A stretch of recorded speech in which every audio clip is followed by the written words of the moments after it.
And what was not debated in 2016 was the likelihood that we would end up leaving the EU with no deal.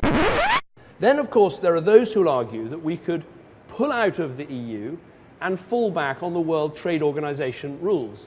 There's relying on our existing membership of the World Trade Organization, where, like Russia or Brazil, you put nothing into the EU but get nothing out in terms of preferential access.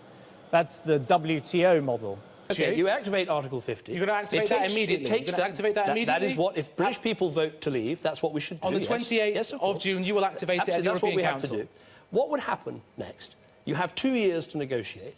At the end of those 2 years, you are out, and you have to operate under World Trade Organization rules. And at the end of that 2 years, there is no guarantee that agreement will have been reached, but our exit would be automatic.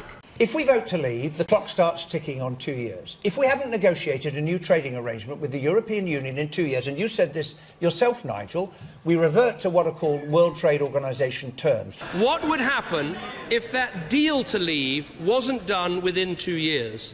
Our current access to the single market would cease immediately after 2 years were up. If we vote to leave, we are facing potentially a decade of uncertainty. 2 years to get out of the European Union, 7 years to negotiate a trade deal with the European Union, a free trade agreement, or WTO rules. All of these are doable, and people who want to leave the EU should decide which they favour. The electorate will have spoken. We will have to invoke Article 50. Once you invoke Article 50, it is a one-way street to the exit, which will happen in 2 years with no agreement of any kind at all, if necessary.